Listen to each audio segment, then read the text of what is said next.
everyone, it's Melissa, and in this video I am going to share my thoughts on the books I read for the Booktube prize.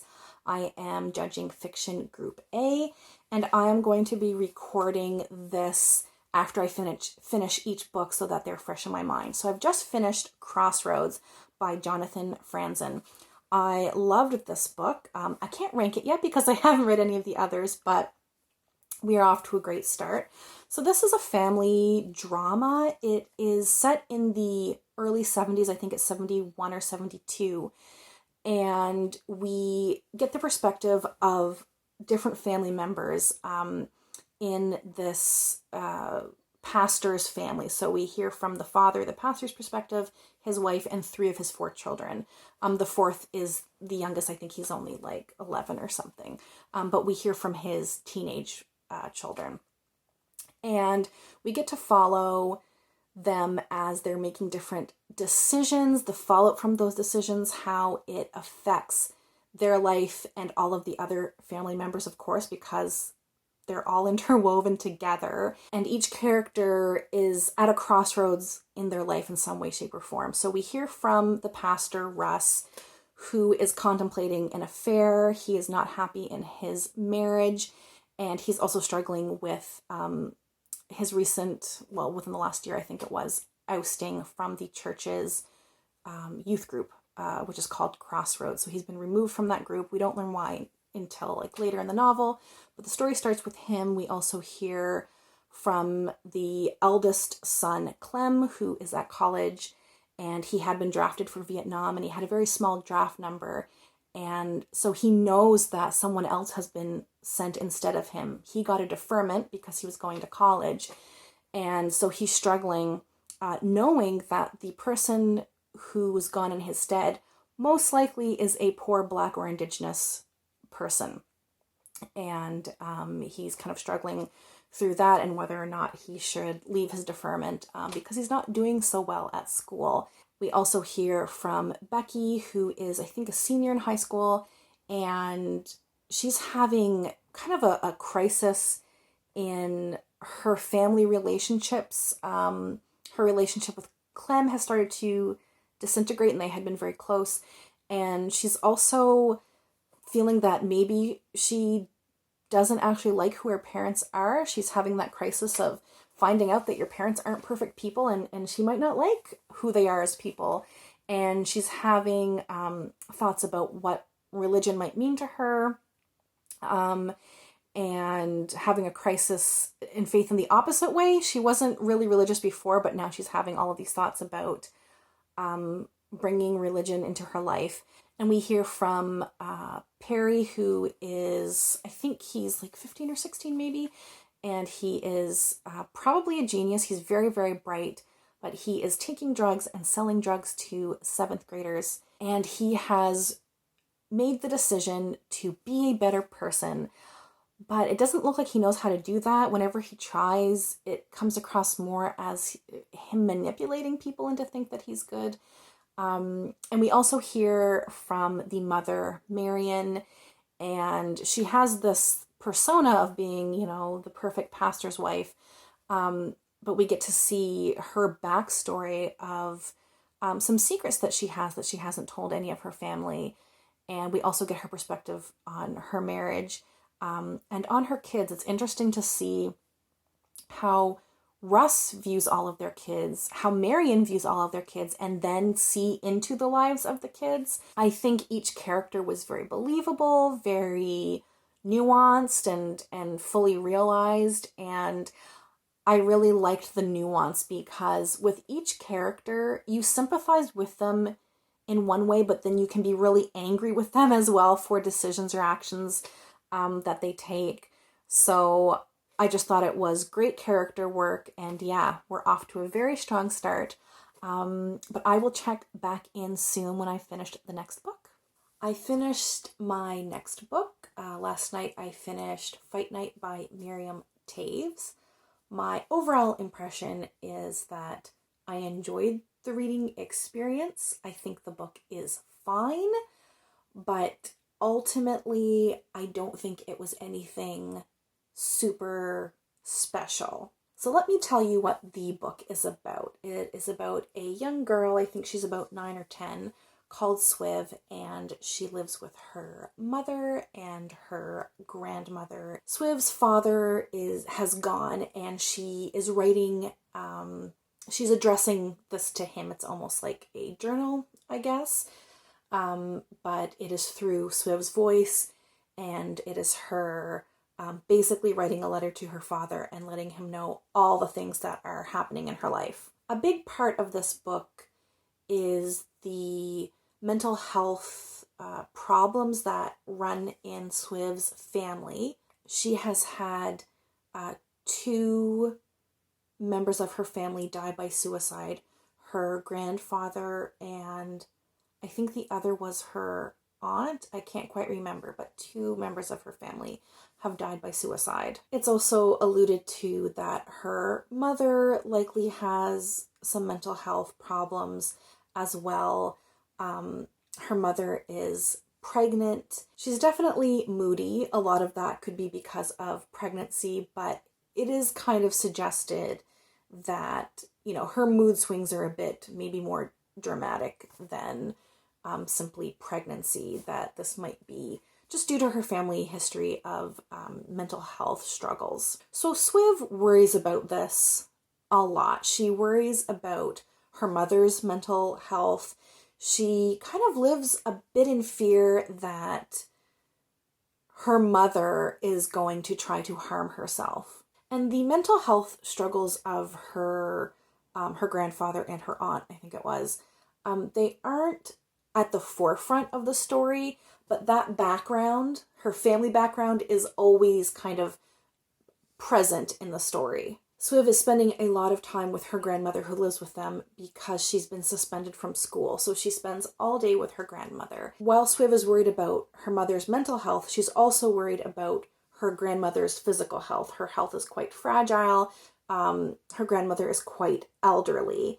And she has a very interesting relationship with her grandmother. On the one hand, she is a caretaker, essentially, for her grandmother. Her grandmother needs a lot of help, and it is a lot of responsibility to put on someone of Swiv's age. And she's constantly worrying about her grandmother as a mother would worry over a small toddler. So there's that dynamic to their relationship where Swiv is helping her grandmother bathe. She's helping her take her medications. She is a caretaker. And then on the other hand, her grandmother is sort of taking care of her, not in a physical sense, but taking care of her in terms of imparting certain life lessons and imparting wisdom and giving her love and attention that she's not getting from her father because her father's not there, and she's not getting from her mother because her mother's very distracted with the pregnancy and the fact that the father's not there. And her grandma also brings a certain joyfulness. She is kind of a larger than life type of personality. She has a certain joie de vivre. She's very silly at times.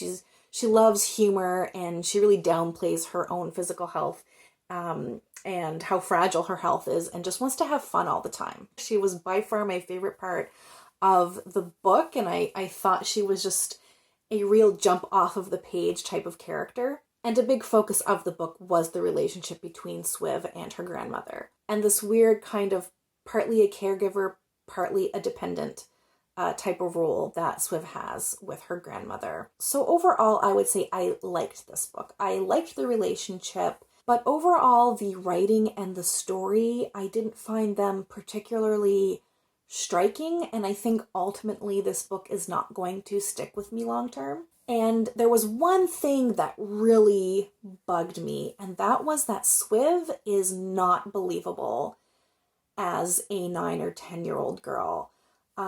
When I started the book, I actually thought that she was closer to 13 or 14 until there was a reference made of, someone in the 5th grade, but it was said as if that person was a lot older than her, and I thought, oh, I thought this kid was in high school. The way Swiv reacts to situations, the way she thinks, the way she acts, None of it is believable for a child of her age, and that completely brought me out of the story multiple times. And maybe this is just, I have quite a bit of experience with kids, and it was just, I was like, this kid is not 9 years old. This kid is at least 13 or 14. So yeah, that was a constant kind of annoyance as I was reading this. But like I said, I liked it overall, but it's definitely not going to be, I think, at the top. So I will check back when I finish my next book. I have now finished The Sentence by Louise Erdrich, and I really enjoyed this. I'm actually going to put it up so I don't have to hold it.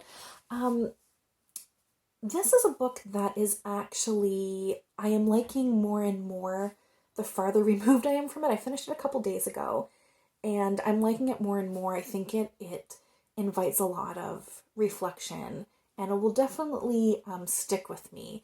So this book, our main character is Tuki. She's an indigenous Anishinaabe woman, and the story starts with a bit of her background. She is arrested for stealing a body, and she is sentenced to 60 years. She ends up serving, I think it's close to 10 years before she's released, and she ends up falling in love with and marrying the tribal police officer who had arrested her. That's just kind of the first little bit of the book. The bulk of the story happens in 2020 in Minneapolis.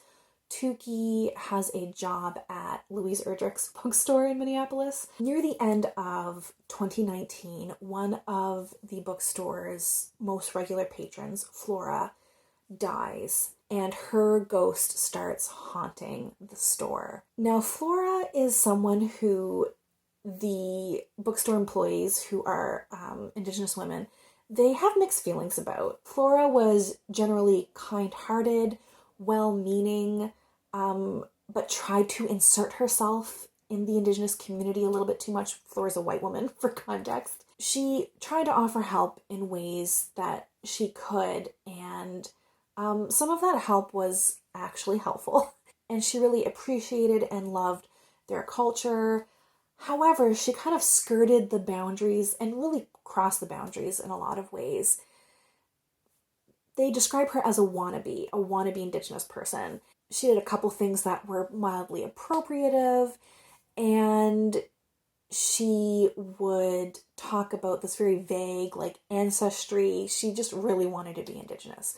So they have mixed feelings about Flora. Flora dies reading a book, and it's a very important historical account from an Indigenous woman who was basically held captive by white people, I think back in the 1800s, I can't quite remember, but a very important historical account. Now, Tuki tries to read this book and can't. She comes to this sentence in a book that she kind of glimpses, doesn't read, but she gets dizzy, she passes out. She feels like if she had actually read this sentence, it would have killed her, and she becomes convinced that Flora died because she read this sentence, that the book holds this power. So Tuki, she wants to get rid of this book, she wants it destroyed. She also wants to get rid of Flora's ghost in the bookstore because Flora is primarily targeting Tuki with her presence.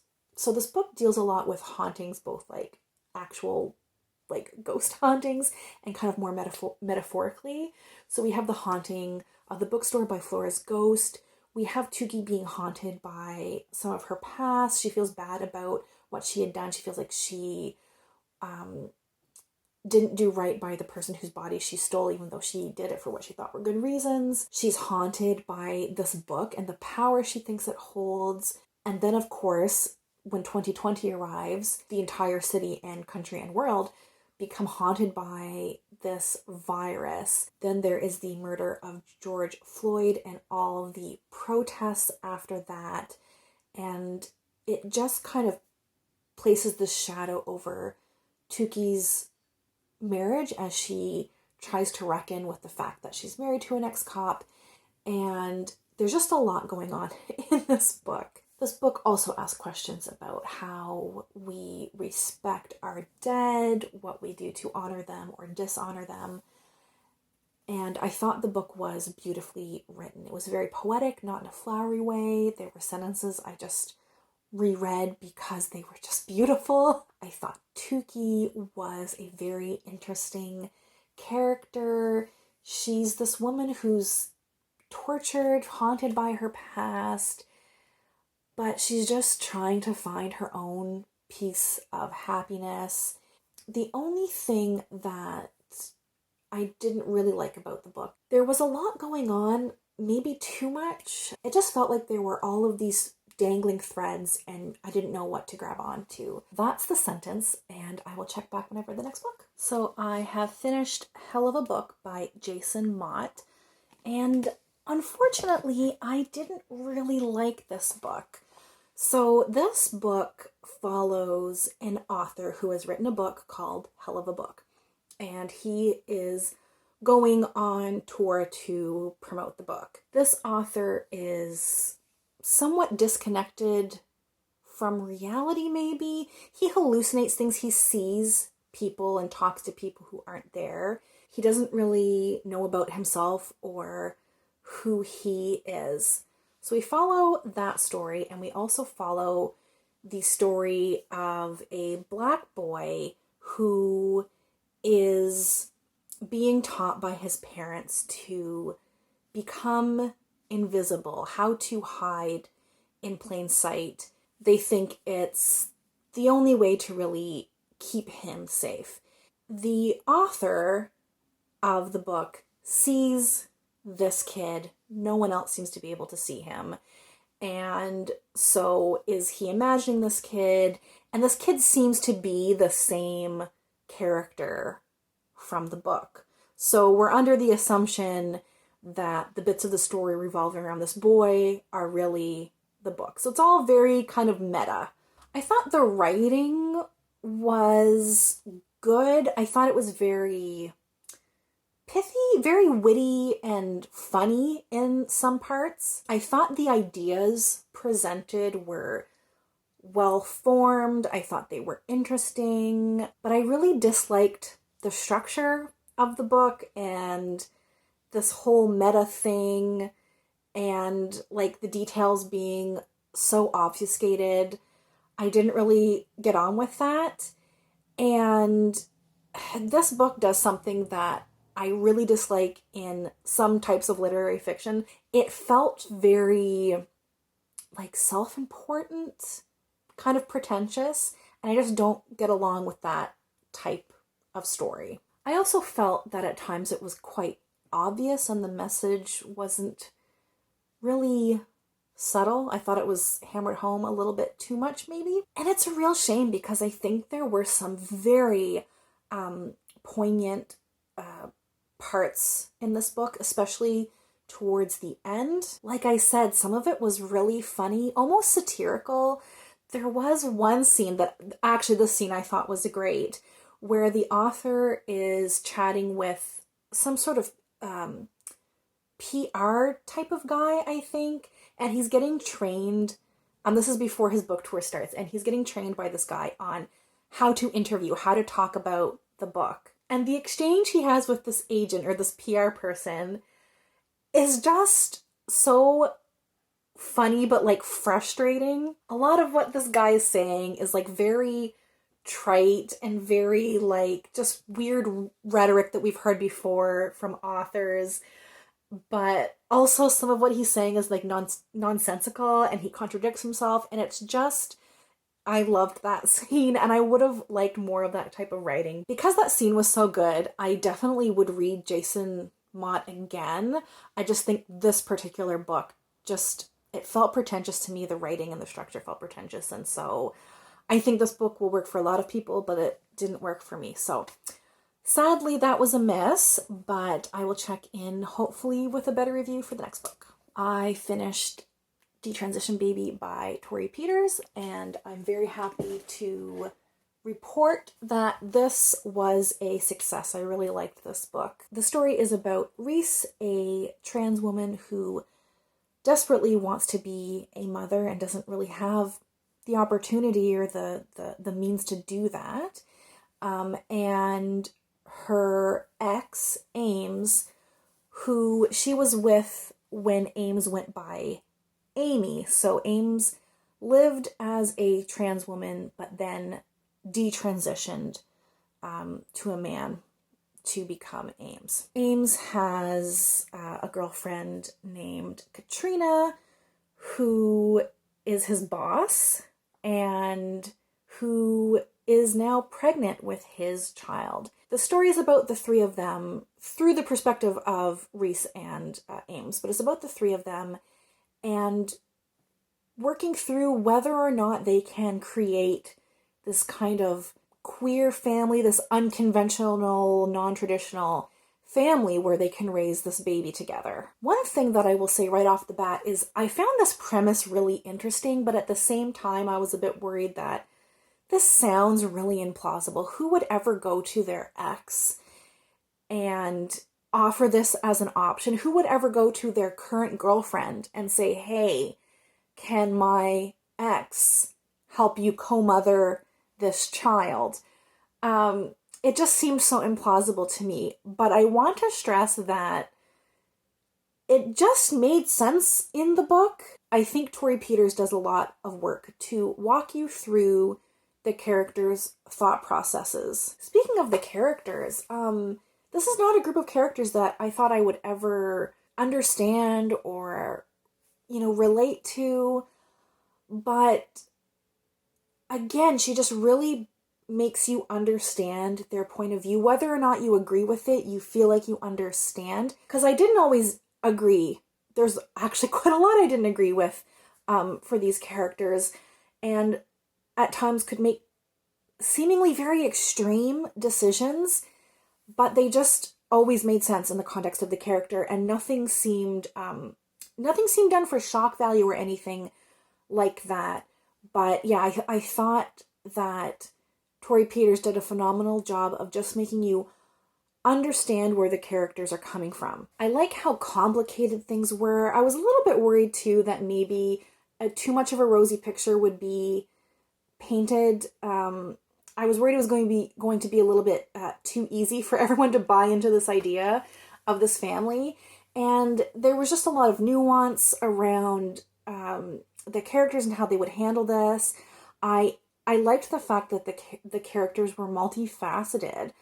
I mean, each character at one point or another in the book says or does something that is, at the very least, questionable. Things that are misogynistic, things that are homophobic, or at the lower end of the spectrum, things that are just, a bit judgmental about other people.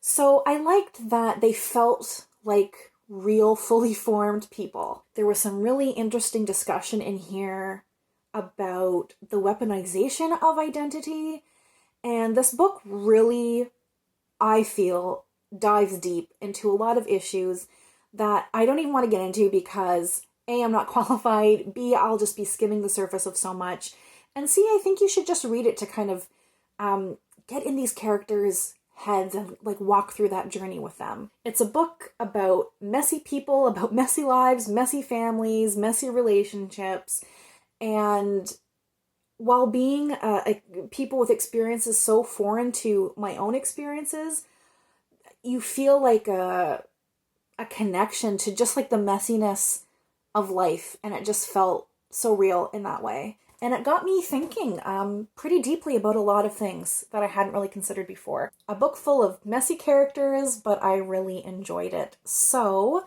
I have one book left, and I will check back in when I finished it. I finished the last book, The Final Revival of Opal and Nev by Donnie Walton, and I loved this. This book is about a musical duo, Opal and Nev, who kind of rocketed to fame in the early 1970s. The duo is a white man and black woman, and they got together in their early 20s to form this musical duo. And this also follows 45 years later when they are reuniting once again, hence Final Revival. Their rise to fame coincided with the death of another musician at one of their concerts. So this is kind of a book within a book where it's written as if another author with a personal connection to the story is writing it. So I'm going to read the first little section because it gives you kind of all the context you need for this book. So it starts with an editor's note. Disclosure. My father, a drummer named Jimmy Curtis, fell in love with Opal Jewel in the summer of 1970. For the duration of their affair, he was married to my mother, who in 71 got pregnant with me. Before my birth, before the world had a chance to know much about my father beyond these facts, he was beaten to death by a racist gang during the riot at Rivington Showcase. And before my mother could bury his broken body, his mistress blazed to stardom. What an opener.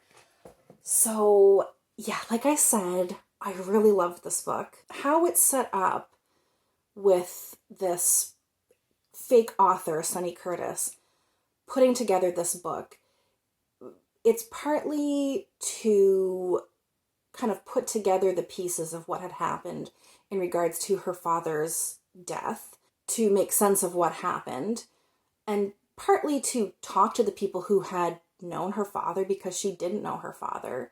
And partly her reason for writing the book is her great love of music, and she idolizes one of these musicians. What I really liked about the book was that it had nuanced characters.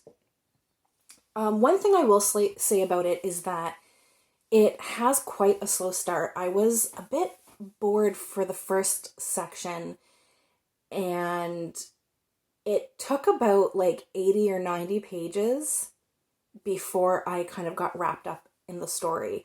But I did get wrapped up in the story. And I got hooked because it felt really real. The characters felt like real musicians. I wanted to like Google them. You know, I wanted to find the VH1 Behind the Music documentary about Opal and Nev, but like they don't exist.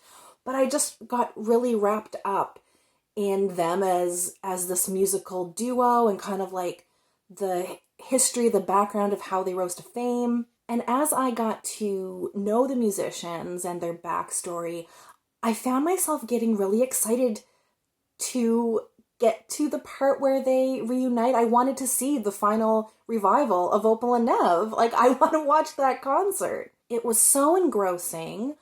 I really wanted to find out what happened to the characters. I wanted to find out the circumstances of what led up to what happened in the past with the riot and the fake author's father dying. I wanted to find out what was going to happen to these characters in the future. And I loved all kind of like the background themes, not really background, but foundational themes holding up the story, because the story's so engrossing. But then you have this undercurrent of like the racism and fame and idolization and the kind of like the pitfalls of that and the cutthroat nature of the music industry and like justice and injustice. I just really loved all the things that kept the story elevated. The only thing I think it didn't do so well was the pacing. I thought the pacing was a bit off, especially towards the beginning, maybe a little bit towards the end, but by that point I was so invested in the characters I didn't really care. The pacing didn't really matter to me, but it is, I think, the biggest flaw with the book, but I just loved it. So those are my thoughts on this book. I thought it was great. Now for those interested, I am going to share my rankings. So for the Booktube prize, we rank them 1 to 6, best to worst. And I'm also going to share what I predict will happen, because I don't think what I'm going to rank these is what's going to actually go through to the next round. I think my opinion is going to differ just from like the zeitgeist, what I've been hearing about books. I've been trying not to read anything about any of the books on the list, but I've heard things about them before I got my book assignments, so I kind of already knew about some of them. So here's what I ranked them, and then I'll share what I think is going to happen. So I'm going to start from the bottom, book number 6, and work my way to my favorite. So at my number 6 is Hell of a Book by Jason Mott. The writing style and the structure of this book were pretentious in my opinion, and I didn't like that. Number 5, I'm going to put Fight Night by Miriam Taves. I thought this book was fine. I enjoyed myself while I was reading it, but I didn't think anything elevated it. And also the main character, I found her character very frustrating and unbelievable. At number 4, I am going to put The Sentence by Louise Erdrich. I really enjoyed this book. I thought it was good. I think the writing is great, but I think there were far too many elements and nothing really meshed together at the end. So that's why I'm putting it at number 4. At number 3, I am putting The Final Revival of Opal and Nev by Donnie Walton. I loved this book. I thought it was super engaging and had really nuanced characters. At number 2, I am putting Detransition Baby by Tori Peters. I thought this was such an interesting look into messy lives. I thought the characters were fully realized, and it had a lot of really stimulating and challenging ideas, so I really liked that. And my number 1 is Crossroads by Jonathan Franzen. I just liked this kind of microscope look at this family and all the things they were dealing with, and the characters just felt so real, and I liked that none of the characters were like good or bad. Everyone had just, they were all multifaceted, and I just got totally wrapped up in this family and what was going to happen to them. And I have no faults with this book, so it has to go to number 1. So those are my rankings.